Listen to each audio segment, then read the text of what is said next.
Hello friends, welcome back to my channel again.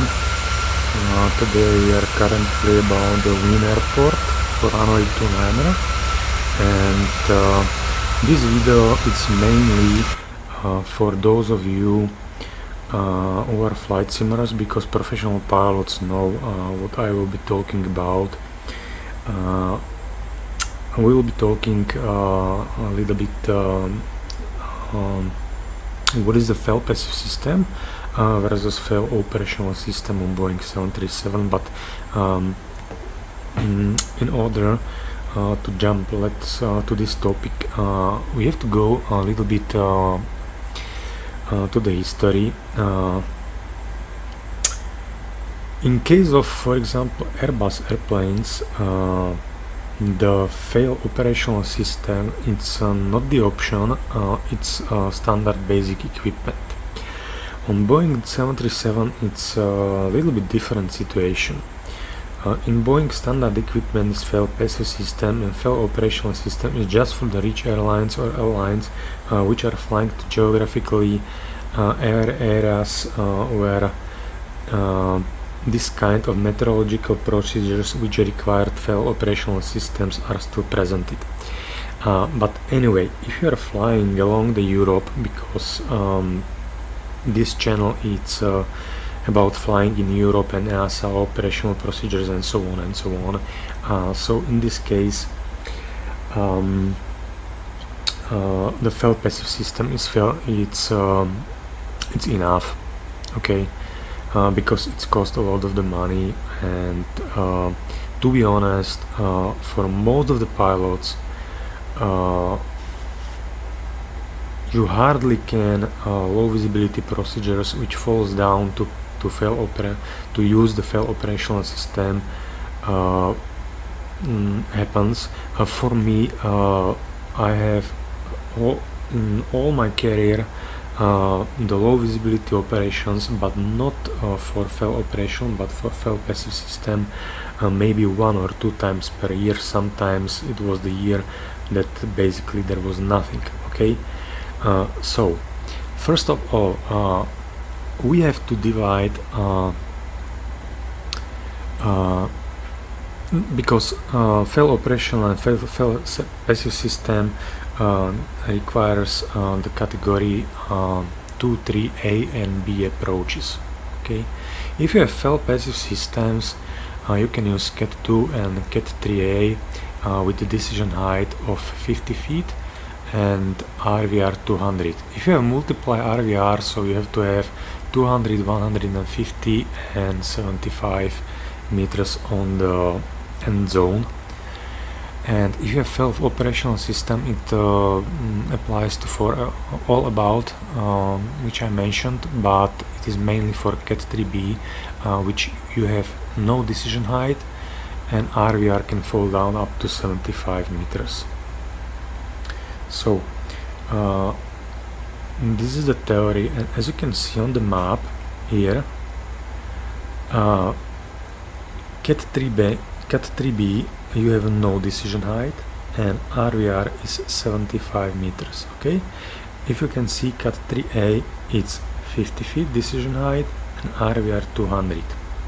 So in this case we have to use the fail operational system. In this case we have to use the fail passive system. Right now I put the airplane into the holding in order to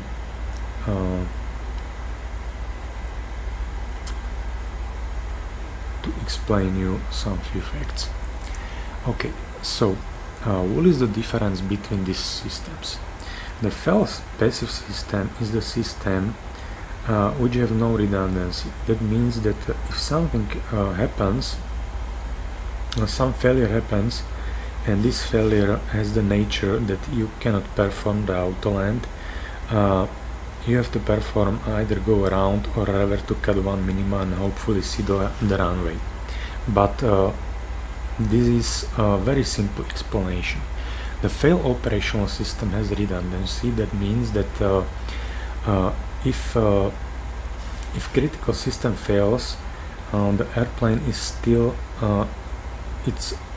it loses redundancy, but it's still able to perform the autoland.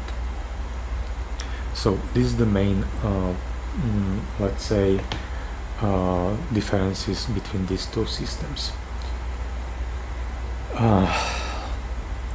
Okay, some pilots, and I saw the discussions that there was that you have to have the 3 autopilots for failed operational system.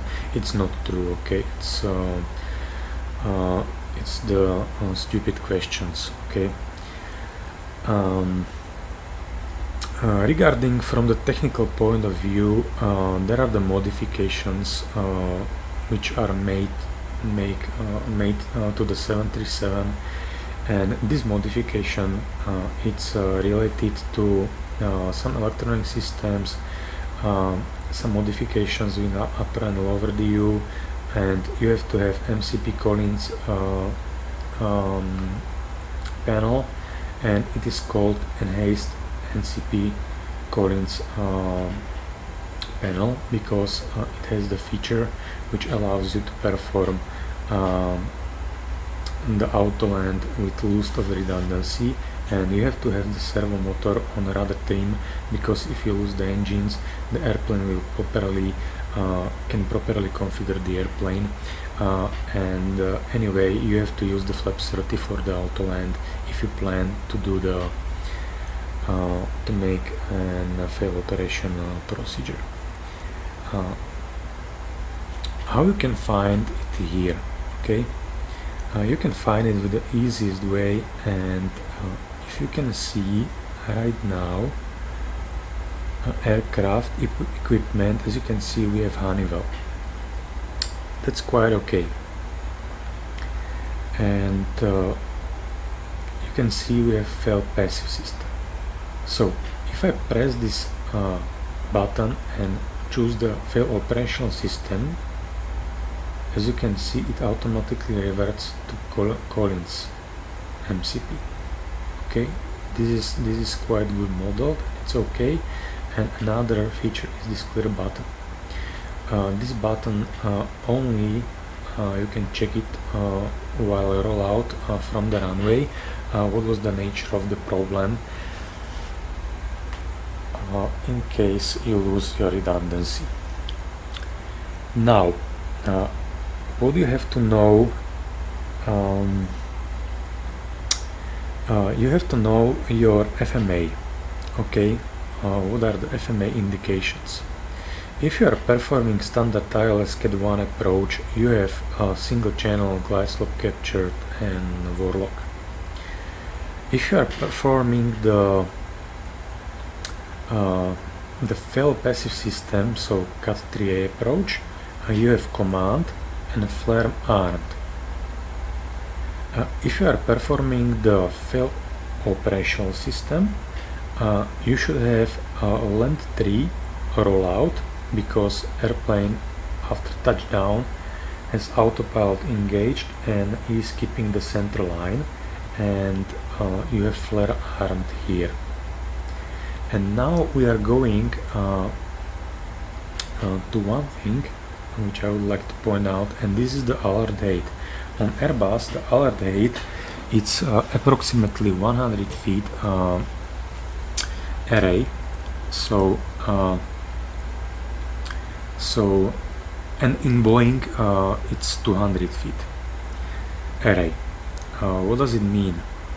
That crew must be qualified, airplane must be qualified for this approach, and airport must be qualified as well. Okay, and what is the alert height? Basically, if something happens about the alert height, the FMA changes from land 3 to land 2. That means that is the sign for you that something happened with your redundancy, but airplane is still capable to make to perform the autoland, but you have to revert to category 3A. So you have to put the minimums, which is 500 feet array, and and continue approach, or you have to do the go around. If something happens below the alert height, the land tree is still presented here, and airplane performs go around, performs landing without any further problems.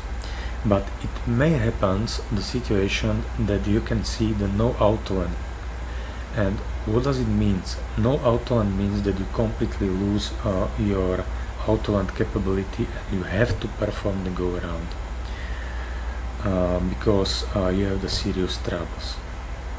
So that was the basic explanation with the alert height and what are the FMA callouts, and you can find it in FCOM manual, and it is the volume 2, and you check your airplane particular FCOM volume 2 for your particular airplane. So that's all, and in a flight simulator we cannot perform the fail operational autoland with the failure because it's not modeled. I guess in ZIBO and PMDG as well, it's just the cosmetical function. Okay, so the preparation is basically the same that in fail passive system, but few things additional. Anyway, different operators, different procedures. So what I'm talking to you right now, it's just the very brief and very simple explanation how it looks like. So we are going to perform the autoland. We have prepared the Cat 3A minima, but we have no decision altitude. Okay, and right now auto brake at least 2. We have courses set. We have ILS frequencies set. We can check it right over here, and we can check it with Morse code as well. That's the first point. And now we prepare the FMC, so we can put the departure arrival, wind arrival, ILS Zulu to Niner. We can go to the Lex page and find the last waypoint, which is whiskey 951, and we put it here, and we put the extended central line to 901.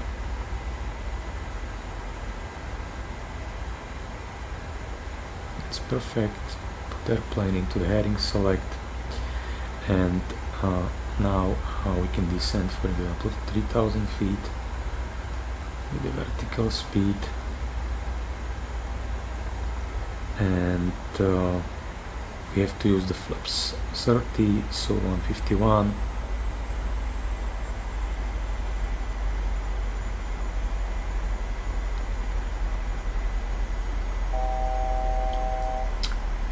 and oh well, basically it's enough for this kind of the operation. So we turn back. As you can see, we are 24 nautical miles before the threshold, and the localizer captured is approximately around 24 nautical miles, so we can catch the localizer and we can then go to the glide slope capture.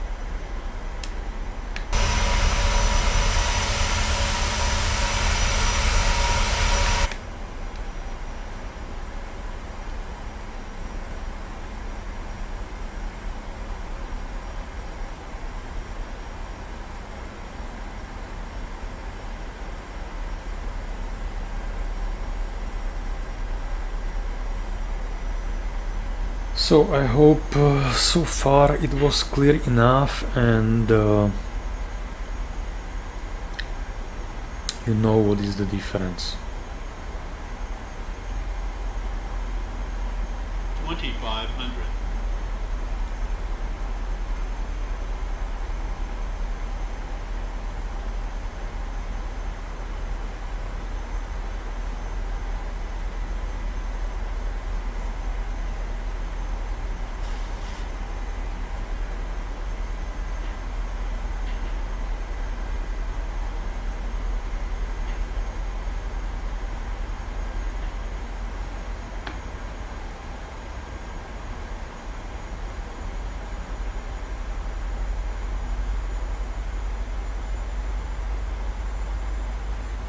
And regarding to the light system, in case of LVO, if you watch my previous videos, I will recommend it to use only runway turn of lights, maybe taxi light as well, and do not use the landing lights and strobe lights because it's blind you.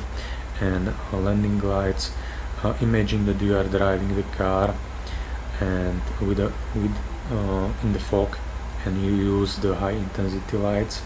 You see basically nothing, but if you put normal lights, you have better view. So in case we have turned off the landing lights, what happens that we can see the elements of the runway light systems much more sooner, and it's much more visible. So we have localizer captured, so we put the project link 291, and we are in the approach mode, and we are waiting here for the glide slope alive. And I'm sorry, I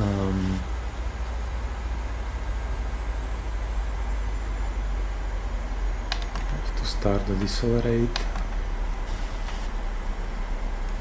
into flaps 5.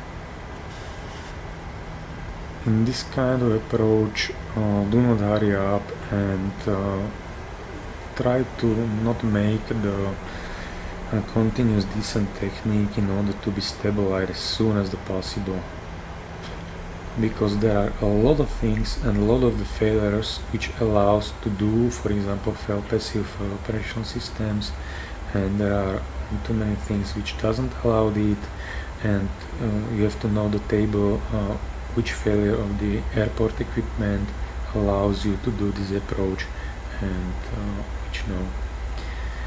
So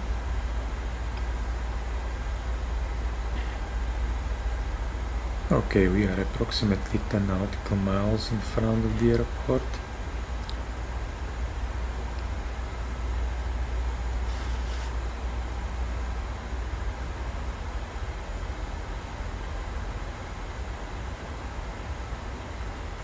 So, glide slope is alive, gear down, flaps 15. Engine start switch is continuous. Speed brake arm.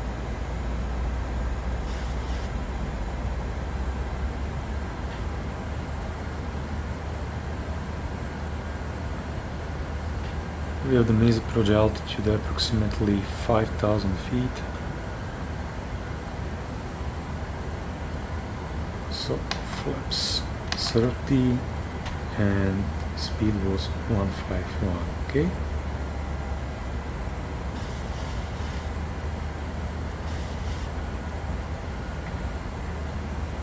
Now we have glide slope captured, so 5,000 feet is pre-selected.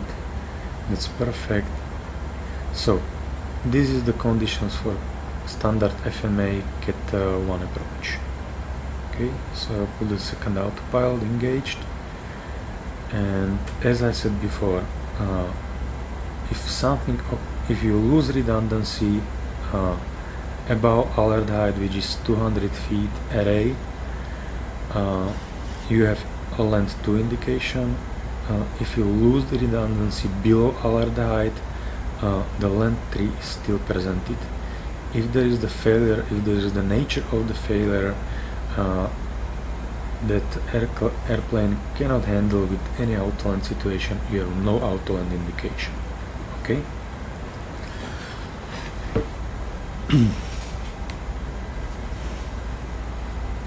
In the end of the video, I will show you the table, okay, from FCOM, and you can read it and watch it if you don't want to go to FCOM or you don't have the FCOM.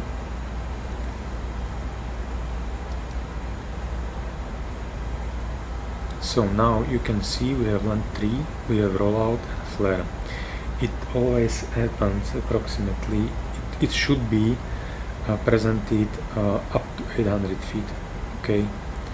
If this doesn't happen below 800 feet, there is the reason for CAT 1 approach or make a go around.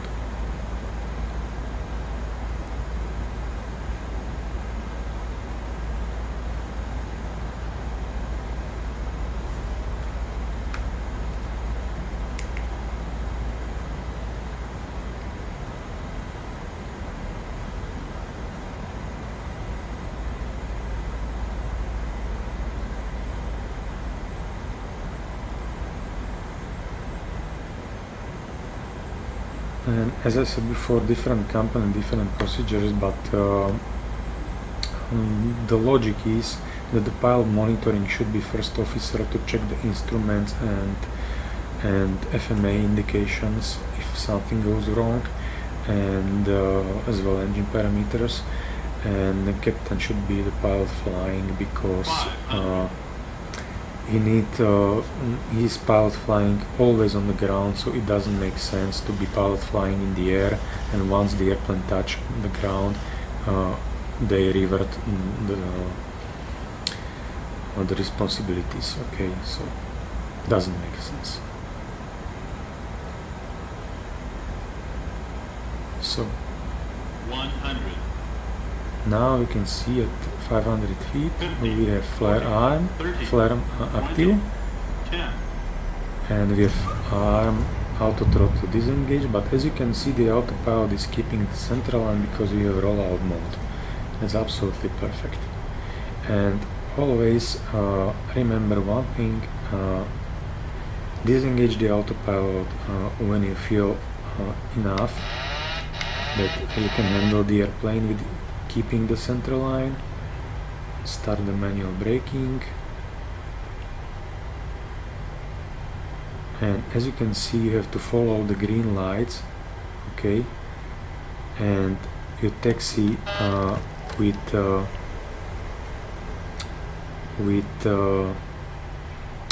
taxi very careful, okay.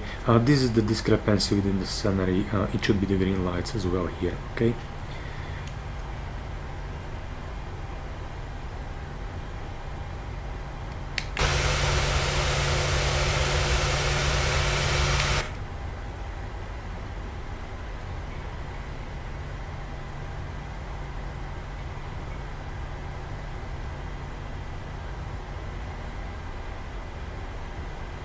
And if you are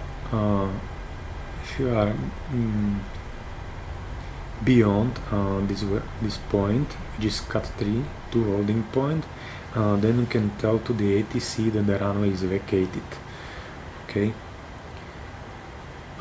So that's all. I give you a time, and I give you just from the QRH.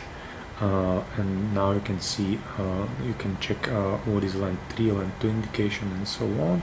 And as you can see, if there was any malfunction, press this clear button, it will shows on the lower DU what happens exactly. So well, basically that's it, and it was the very simple way how to tell you what is the difference between fail operational and fail passive systems. So I hope you liked the video, and I hope my explanation was clear enough. So remember one thing, that in Flight Simulator is just a cosmetic option, but for your patient you can use it without any further problems.